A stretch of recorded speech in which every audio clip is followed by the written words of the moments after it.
Hello everyone. मेरा नाम है डॉक्टर कोमल सिंह चौहान और आज से हम शुरू करने जा रहे हैं comparative politics lecture series. And the first topic to be covered is meaning, nature and scope of comparative politics.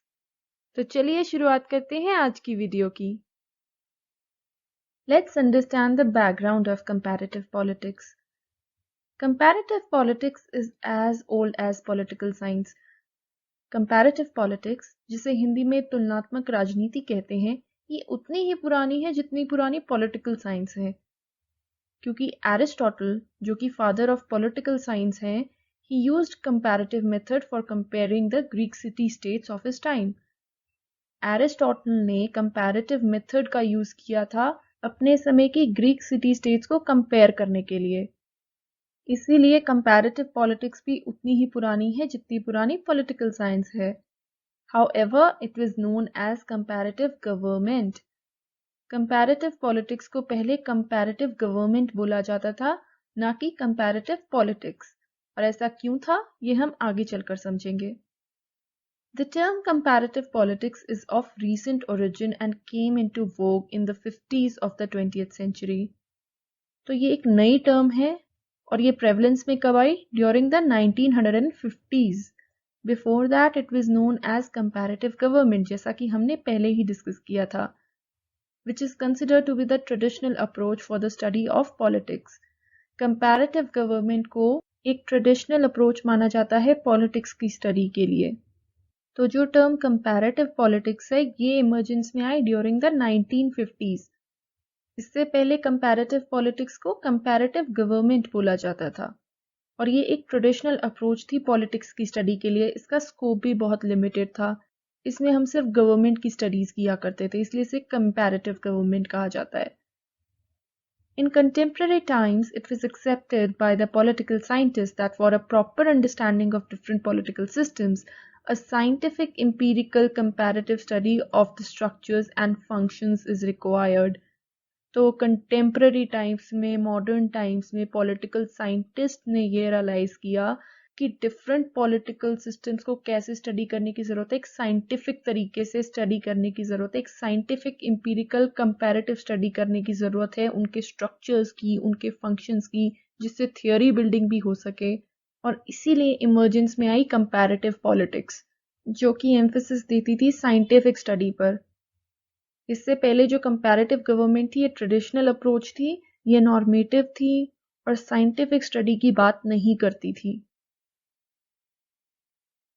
So comparative politics compares the political systems that are at work at various parts of the world. तो comparative politics या तुलनात्मक राजनीति किसे compare करती है? अलग अलग देशों में जो अलग अलग पॉलिटिकल सिस्टम्स एग्जिस्ट करते हैं, उनको ये कंपेयर करती है with a view to analyze the nature of politics and building the theory of politics. ये कंपैरेटिव स्टडी इसलिए करती है ताकि पॉलिटिक्स के नेचर को जाना जा सके और इसमें थियोरी बिल्डिंग भी की जा सके। पॉलिटिकल सिस्टम्स की कंपैरेटिव स्टडी करके थियोरी बिल्डिंग की जा सके, ये कार्य होता है कंपैरेटिव पॉलिटिक्स का। Government is not the sole concern of the students of comparative politics. ये एक इम्पॉर्टेंट फैक्ट है कि कंपैरेटिव पॉलिटिक्स में सिर्फ गवर्नमेंट की स्टडी नहीं आती है। In fact, it has a very vast scope.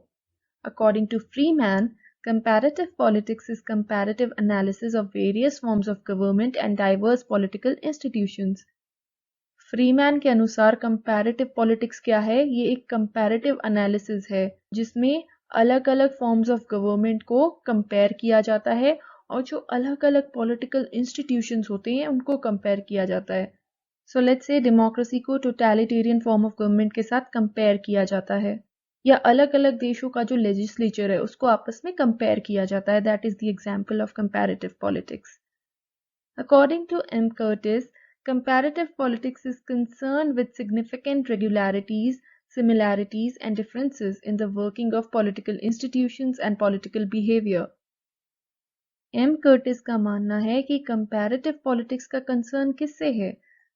Comparative politics का कंसर्न है कि जो अलग अलग पॉलिटिकल इंस्टीट्यूशंस एग्जिस्ट करते हैं, डिफरेंट डिफरेंट देशों में जो पॉलिटिकल इंस्टीट्यूशंस एग्जिस्ट करते हैं, उनमें क्या क्या सिमिलैरिटीज़ हैं या उनमें क्या क्या डिफरेंसेस हैं, रेगुलरिटीज़ हैं, ऐसे पैटर्न्स जो हर जगह देखे जाते हैं, ऐसी चीज़ों को फाइंड आउट करना। और ये भी देखना कि हर देश में पॉलिटिकल बिहेवियर किस प्रकार का है, लोग अपने पॉलिटिकल सिस्टम के बारे में क्या सोचते हैं, how they react towards the political system. ऐसे एस्पेक्ट्स की स्टडी करना is comparative politics according to M Curtis. The comparative politics, besides the study of government, includes comparative politics में गवर्नमेंट की स्टडी के अलावा क्या क्या आता है? इसमें आता है empirical and scientific analysis of non-state actors। इसमें नॉन स्टेट एक्टर्स जिनमें आते हैं इंटरेस्ट ग्रुप्स, प्रेशर ग्रुप्स, इनकी empirical and scientific analysis involve होता है। It also includes determinants of political behavior। Political behavior basically means what people think about their political system। लोगों का क्या व्यू पॉइंट है अपने पॉलिटिकल सिस्टम को लेकर, वो क्या सोचते हैं अपने पॉलिटिकल सिस्टम के बारे में, वो कैसे पॉलिटिकल सिस्टम में बिहेव करते हैं, कैसे इसको इन्फ्लुएंस करते हैं। And it also includes political culture और the socio economic environment in which the political systems operate. ये सोशो इकोनॉमिक एनवायरनमेंट को स्टडी करने की भी बात करता है। जिस सोसाइटी के हम पॉलिटिकल सिस्टम को स्टडी करते हैं, उस सोसाइटी का सोशो इकोनॉमिक एनवायरनमेंट कैसा है, यानी कि सामाजिक आर्थिक एनवायरनमेंट कैसा है, इसकी स्टडी भी कंपैरेटिव पॉलिटिक्स में की जाती है। क्योंकि ऐसा माना जाता है कि ये सभी सिस्टम्स आपस में इंटर रिलेटेड होते हैं और एक दूसरे को इन्फ्लुएंस करते हैं। तो पॉलिटिकल सिस्टम जो होता है वो भी अपने सोशो इकोनॉमिक एनवायरनमेंट से इन्फ्लुएंस्ड होता है। However, traditionally it focused on just the study of political institutions। जो ट्रेडिशनल अप्रोच थी कंपैरेटिव पॉलिटिक्स की, जिसे कंपैरेटिव गवर्नमेंट भी कहा जाता था, वो फोकस करती थी on just the study of political institutions. वो सिर्फ और सिर्फ पॉलिटिकल इंस्टीट्यूशंस की स्टडी करती थी। लेट्स से फॉर एग्जांपल कि लेजिस्लेचर कैसा है, एग्जीक्यूटिव कैसा है, ये जुडिशरी कैसी है, तो सिर्फ पॉलिटिकल इंस्टीट्यूशंस को स्टडी किया जाता था। हम एक सेपरेट वीडियो भी बनाएंगे जिसमें हम कंपैरेटिव गवर्नमेंट को कंपैरेटिव पॉलिटिक्स के साथ कंपेयर करेंगे। इससे आपको इन दोनों के बीच का डिफरेंस बहुत अच्छे से क्लियर हो जाएगा। So the meaning of comparative politics is that it involves comparative study of various political systems। comparative politics में क्या क्या आता है? इसमें आती है various political systems की comparative study या तुलनात्मक study। political processes यानी कि ऐसी प्रक्रियाएं जो पॉलिटिकल सिस्टम में चलती रहती हैं और एक तरह से पॉलिटिकल सिस्टम को कंटिन्यूटी प्रोवाइड करती हैं। इसमें स्ट्रक्चर्स एंड फंक्शंस भी स्टडी किए जाते हैं कि कौन सा स्ट्रक्चर कैसा फंक्शन परफॉर्म करता है। इसमें नॉन पॉलिटिकल एलिमेंट्स को भी स्टडी किया जाता है जो कि गैर राजनीतिक एलिमेंट्स हैं, जैसे कि socio economic environment as well as interest groups and pressure groups. Interest groups की भी स्टडी की जाती है, प्रेशर ग्रुप्स भी इसमें आते हैं। Study of structure, functions and political processes forms an important part of comparative politics। तो ढांचों की स्टडी करना, स्ट्रक्चर्स की स्टडी करना, उनके फंक्शंस की स्टडी करना और राजनीतिक प्रक्रियाओं की स्टडी करना एक इम्पॉर्टेंट पार्ट है कंपैरेटिव पॉलिटिक्स का। And its aim is to build a scientific theory of politics capable of explaining all phenomena of politics through the use of scientific methods. ये साइंटिफिक मेथड्स के use के through एक ऐसी scientific theory of politics तैयार करना चाहती है जिससे कि पॉलिटिक्स के अलग अलग फिनोमिनास को एक्सप्लेन किया जा सके। तो कंपैरेटिव पॉलिटिक्स का एम है to build a scientific theory of politics. ये होता है कंपैरेटिव पॉलिटिक्स का मीनिंग। और कंपैरेटिव पॉलिटिक्स के फादर कौन है? The father of comparative politics is again Aristotle, क्योंकि वो पहले ऐसे थिंकर थे जिन्होंने कंपैरेटिव स्टडी किया था डिफरेंट सिटी स्टेट्स का। Now comes the nature of comparative politics. In the field of comparative politics, the term politics has three connotations। Comparative politics में जो term politics है उसके तीन मायने हैं, या हम कह सकते हैं कि term politics three different meanings convey करती है comparative politics में। तो इसका पहला connotation है politics as political activities। Political activities में आता है those activities through which the conflicts are created and resolved। ऐसी एक्टिविटीज जिनके द्वारा पॉलिटिकल सिस्टम में कॉन्फ्लिक्ट्स को क्रिएट किया जाता है, झगड़ों को क्रिएट किया जाता है, उन झगड़ों को सॉल्व किया जाता है, वो एक्टिविटीज आती हैं पॉलिटिकल एक्टिविटीज में, which is the first connotation of the term politics. The second is political process. Political process is an extension of the political activity and includes the study of all the structures, governmental as well as non-state agency structures that influence the decision-making process. तो political process में क्या आता है? Political process में आता है study of all the structures, सारे structures की स्टडी, चाहे वो स्ट्रक्चर गवर्नमेंट से रिलेटेड हो, चाहे नॉन गवर्नमेंटल जो एजेंसीज होती हैं उनके जो स्ट्रक्चर्स की स्टडी है वो पॉलिटिकल प्रोसेस में आती है.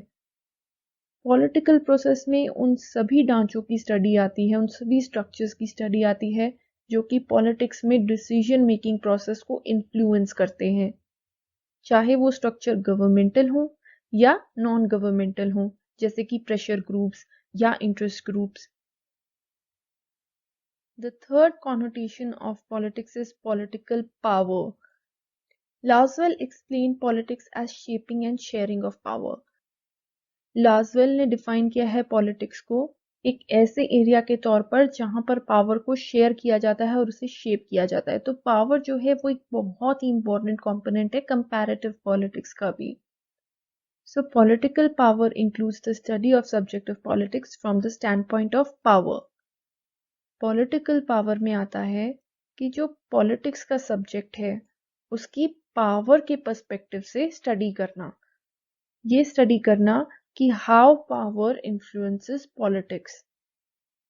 This is political power. तो कंपैरेटिव पॉलिटिक्स में पॉलिटिक्स के ये 3 मायने हैं. It includes political activities, political process as well as political power. Comparative politics के नेचर को हम बेटर तरीके से इन फीचर्स के थ्रू समझ सकते हैं. The first feature is that it gives stress on empirical research and analyzes the activities of the government, non-governmental institutions and their structure and functions. तो comparative politics stress देती है empirical research पर. Empirical research होती है evidence and experience based research जो कि focus करती है कि क्या है rather than क्या होना चाहिए पर. तो कंपैरेटिव पॉलिटिक्स एनालाइज करती है सरकार की एक्टिविटीज़ को, नॉन गवर्नमेंटल इंस्टीट्यूशंस की एक्टिविटीज़ को, जैसे कि प्रेशर ग्रुप्स या इंटरेस्ट ग्रुप्स, और उनके स्ट्रक्चर को, और वो स्ट्रक्चर्स क्या फंक्शंस परफॉर्म करते हैं. तो जैसे कि लेजिस्लेचर, एग्जीक्यूटिव या जुडिशरी स्ट्रक्चर है, तो वो क्या क्या फंक्शंस परफॉर्म करते हैं, ये भी कंपैरेटिव पॉलिटिक्स एनालाइज करती है. The aim is to build theories. Comparative politics का aim है to build theories. It supports value neutrality and only those values are admitted whose validation can be scientifically demonstrated. तो ये value neutrality को support करती है. ये values को हटाने की बात नहीं करती है. ये कहती है कि सिर्फ उन्हीं values को accept करना चाहिए या admit करना चाहिए जिनको हम साइंटिफिकली डेमोन्स्ट्रेट कर सकते हैं. तो ऐसे मूल्य जिनको डेमोन्स्ट्रेट कर कर दिखाना पॉसिबल है उनको कंपैरेटिव पॉलिटिक्स एडमिट करती है. And that's the reason it supports value neutrality. Values को हम कंपैरेटिव पॉलिटिक्स में हटा भी नहीं सकते हैं क्योंकि at the end of the day comparative politics human behaviour की भी स्टडी करती है और ह्यूमन बिहेवियर को वैल्यू से अलग रखकर समझ पाना बहुत मुश्किल होता है. The third feature is that it is interdisciplinary and supports the study of politics with the help of psychology, sociology, economics and other social sciences. तो ये interdisciplinary भी है. ये support करती है कि politics की study की जाए दूसरे subjects को साथ में मिलाकर, दूसरे subjects की help से, जिसमें आता है psychology, sociology, economics and other social sciences. Its focus is on the study of both developed and developing nations. ना ही ये सिर्फ डेवलप्ड कंट्रीज की स्टडी पर फोकस करती है बल्कि जो विकासशील देश हैं या डेवलपिंग नेशंस हैं उनकी स्टडी पर भी ये फोकस करती है. It studies how behavior of individuals and groups influence the political process of a nation rather than just focusing on the structures. एक और खासियत कंपैरेटिव पॉलिटिक्स की ये है कि सिर्फ स्ट्रक्चर पर फोकस करने की बजाय ये ह्यूमन बिहेवियर की और ग्रुप बिहेवियर की स्टडी भी करती है कि कैसे इंडिविजुअल्स का बिहेवियर या ग्रुप्स का बिहेवियर पॉलिटिकल प्रोसेस को इन्फ्लुएंस करता है या प्रभावित करता है, which is a significant feature of comparative politics. Next feature is that it focuses on the development of new concepts like political culture, political socialization, modernization, political development, etc. Comparative politics का focus रहता है नए concepts की development में, और उन concepts में आते हैं political culture, political socialisation, modernisation और पॉलिटिकल डेवलपमेंट। इन टॉपिक्स को हम आगे चलकर अपनी वीडियोस में डिस्कस करेंगे। Comparative politics conducts studies at multi dimensional level. Comparative politics जो है वो मल्टी डायमेंशनल लेवल पर स्टडी कंडक्ट करती है। ये क्या होता है? It not only studies the political systems and institutions of various states, but also political systems established within a state. The former is called the horizontal comparative study and the later is called the vertical comparative study. तो ना ही ये सिर्फ अलग अलग देशों के political systems को और इंस्टीट्यूशंस को आपस में कंपेयर करती है, बल्कि एक स्टेट के विद इन जो डिफरेंट पॉलिटिकल सिस्टम्स हैं उनको आपस में कंपेयर करती है। जब अलग अलग स्टेट्स की पॉलिटिकल सिस्टम्स को, अलग अलग कंट्रीज के पॉलिटिकल सिस्टम्स को आपस में कंपेयर किया जाता है, वो होता है हॉरिजॉन्टल कंपैरेटिव स्टडी। वेराज जब एक ही देश के डिफरेंट पॉलिटिकल सिस्टम्स को, जो कि एक स्टेट के विद इन एस्टैब्लिश्ड होते हैं, उनको कंपेयर किया जाता है, उसको कहते हैं vertical comparative study. Horizontal comparative study का एग्जाम्पल है कि जैसे आप इंडिया को यूके और यूएसए के पॉलिटिकल सिस्टम के साथ कंपेयर कर रहे हैं, वही वर्टिकल कंपैरेटिव स्टडी का एग्जाम्पल होगा जब आप इंडिया की यूनियन गवर्नमेंट को इंडिया की ही स्टेट गवर्नमेंट के साथ कंपेयर करेंगे, वो होता है vertical comparative study. Next feature is that it avoids formalism, which means a legal and historical description of the governmental institutions alone, and emphasizes the study of political behavior of individuals, groups, culture, values, etc. ये formalism को avoid करती है। Comparative politics का focus सिर्फ यही नहीं होता है कि गवर्नमेंटल इंस्टीट्यूशंस की स्टडी कर ली, उनके स्ट्रक्चर्स को पढ़ लिया, दैट्स इट, बल्कि साथ ही साथ ये political behaviour of the individuals की भी स्टडी करती है। ये स्टडी करता है कि व्हाट इंडिविजुअल्स या groups think about their political system, political culture का ये स्टडी करती है, the values that people have towards their political system. ऐसे एस्पेक्ट्स की स्टडी भी कंपैरेटिव पॉलिटिक्स में की जाती है। It studies how individual affect there political system.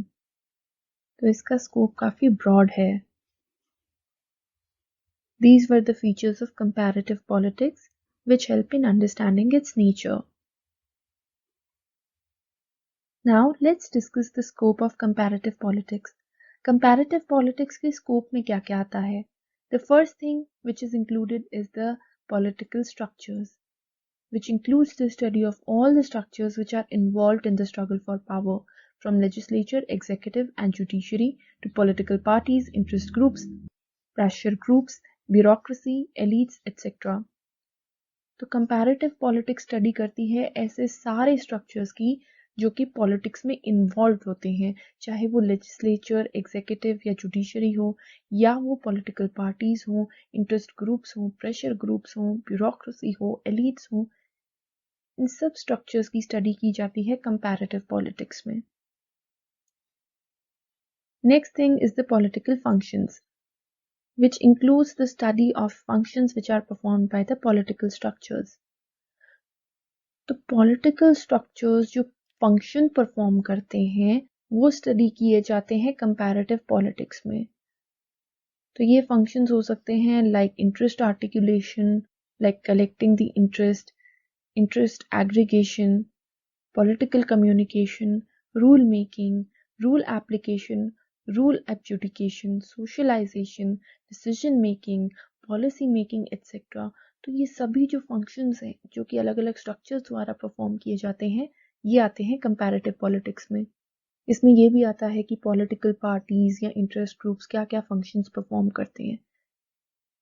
Then comes the similarities and differences in political institutions, which includes the study of similarities and differences on the basis of actual functioning of political processes and structures.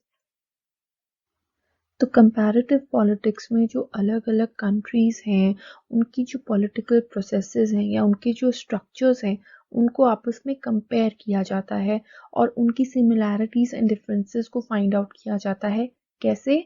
On the basis of their actual functioning. वो कैसे function करते हैं उसके basis पर उन structures की similarities and differences को find out किया जाता है।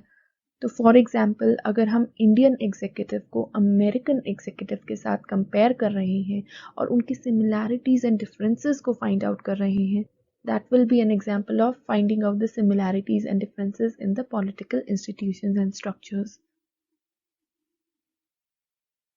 Next thing to be included in the scope of comparative politics is the study of political system. Political system की स्टडी तो कंपैरेटिव पॉलिटिक्स करती ही है। इसमें हम अलग अलग तरीक़ों के पॉलिटिकल सिस्टम्स को समझते हैं, जैसे कि डेमोक्रेसीज, मोनार्कीज, ओलिगार्कीज या अथॉरिटेरियन एंड टोटलिटेरियन सिस्टम्स।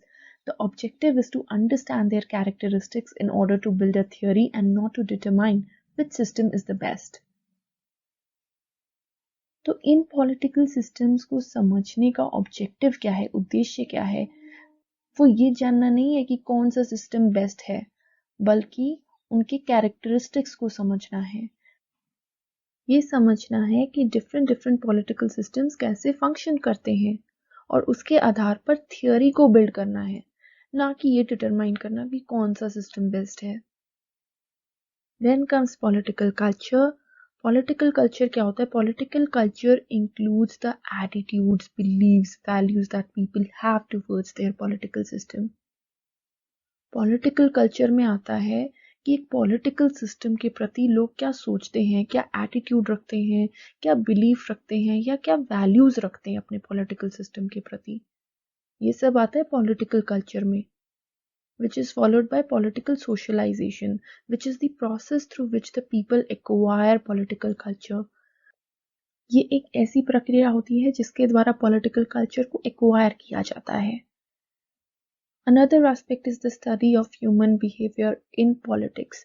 तो कंपैरेटिव पॉलिटिक्स में ह्यूमन बिहेवियर की स्टडी भी की जाती है कि how human behaviour influences politics, और इसमें हम ह्यूमन बिहेवियर के अलग अलग एस्पेक्ट्स भी पढ़ते हैं जो कि पॉलिटिक्स से रिलेटेड है, like how they vote in the elections, उनका वोटिंग बिहेवियर क्या है, how they participate in the political activities, वो उनका पार्टिसिपेशन कैसा है, वो कैसे पार्टिसिपेट करते हैं पॉलिटिकल एक्टिविटीज़ में, और how they lead the people.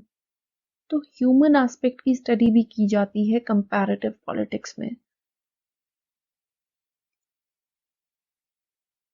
Next is the study of developing societies.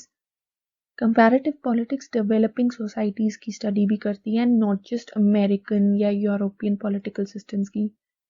Traditionally क्या होता था, जो फोकस होता था स्टडी का वो सिर्फ यूरोपियन या अमेरिकन पॉलिटिकल सिस्टम्स पे होता था, बट कंपैरेटिव पॉलिटिक्स में ऐसा नहीं है।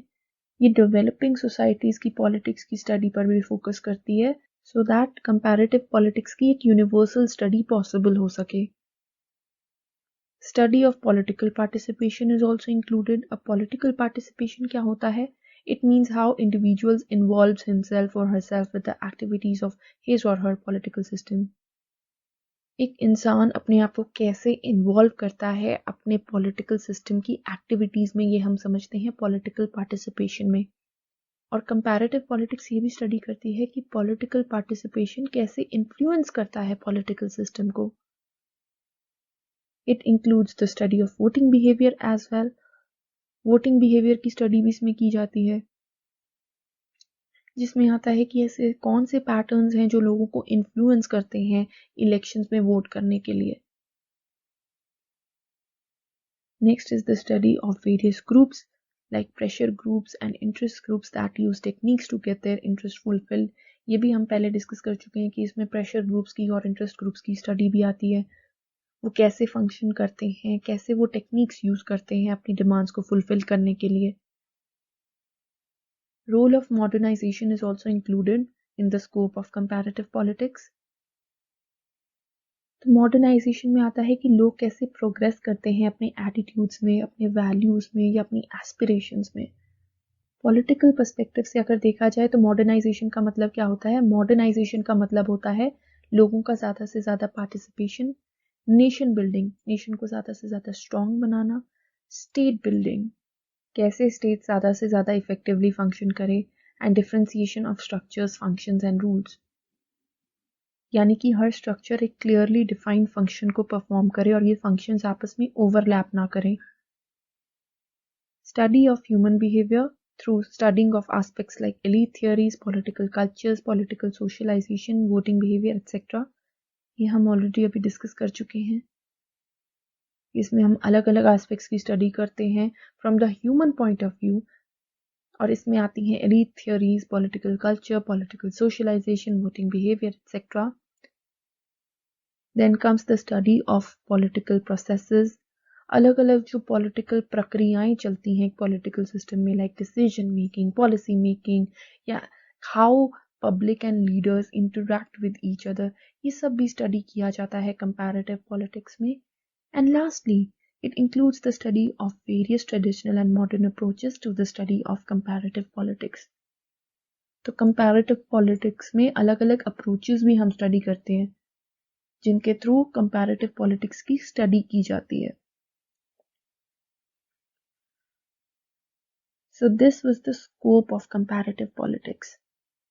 तो आप समझ ही गए होंगे कि comparative politics क्या होता है. Comparative politics में comparative study होती है political systems की, political processes की. हम ये स्टडी करते हैं कि क्या क्या स्ट्रक्चर्स, क्या फंक्शंस परफॉर्म करते हैं.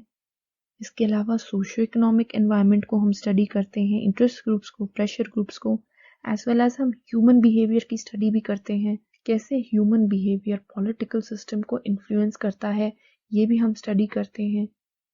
So this all is included in comparative politics, and this is what comparative politics is.